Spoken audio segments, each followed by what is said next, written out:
Doctor Chinnamail Anji Reddy గారు ఉమ్మడి కరీంనగర్, ఆదిలాబాద్, మెదక్, నిజామాబాద్ పట్టభద్రుల బీజేపీ ఎమ్మెల్సీ అభ్యర్థిగా మీ మద్దతు కోరుతున్నారు. 5 మనవరాళ్ళున్నాక ఒక మనవడు కూడా ఉంటే బాగుండు అని ఒక తాతగా భావించడంలో తప్పుండకపోవచ్చు. కానీ చిరంజీవి అన్నది ఏంటంటే మా లెగసీని కంటిన్యూ చేయాలి. అక్కడే ఇబ్బంది వచ్చింది. లెగసీ ఏం అమ్మాయిలు తీసుకెళ్లరా, లెగసీకి అబ్బాయిలే కావాలా, నీకు లెగసీకి గ్రాండ్ సన్నే కావాలా, గ్రాండ్ డాటర్ కాకూడదా అనేటువంటి క్వశ్చన్ మొదలైంది. ఇప్పుడు నెహ్రూ లెగసీని ఎవరు తీసుకెళ్లారు? సన్ కాదు, డాటర్. నెహ్రూ లెగసీని ఇందిరాగాంధీ ముందుకు తీసుకెళ్ళినంతగా ఏ తండ్రి లెగసీని ఏ కొడుకు తీసుకెళ్ళానని చెప్పండి.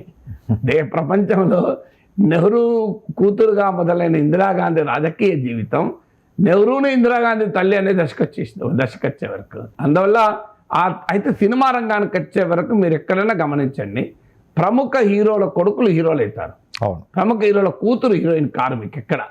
ఎందుకంటే సినిమాలో ఉన్నటువంటి ఆ జెండర్ డిస్క్రిమినేషన్ అందాం, ఏమైనా దానికి ఏ కారణమైనా చెప్పండి మీకు. అంటే సినిమాలో ఆ ధోరణి ఉంది. దానికి కారణం ఏంటి సమాజానికి తెలుసు, సినిమా వాళ్ళకి తెలుసు. సో మరి ఎన్టీ రామారావు కూతురు ఉన్నారు, కొడుకులు ఉన్నారు, కొడుకేలే హీరోలు అయ్యారు కానీ కూతుర్లు ఎవరు సినిమాలోకి ఎంటర్ కాలే. మరి అక్కినే నాగేశ్వరరావు కొడుకు అయ్యాడు, కూతురు ఉన్నారో లేదో తెలియదు నాకు. సో ఇలా మీరు ఎవరైనా తీయండి, బట్ సినిమా హీరోయినే కావడం లెగసీ కాదు కదా. చిరంజీవి లెగసీ అంటే సినిమా హీరోయినే కావాలని రూల్ ఏం లేదు. She can be A cinema producer, she can be anything కదా. బట్ ఏదైనా తమ లెగసీ, ఇది భారతదేశంలో కొడుకు పట్ల ఒక ప్యాట్రిలీనియల్ సోషల్ రిలేషన్స్ అంటారు. ఈ రకమైన స్వభావము అంటే మాకు పుణ్యలోకాలకు కొడుకే తీసుకెళ్తాడు.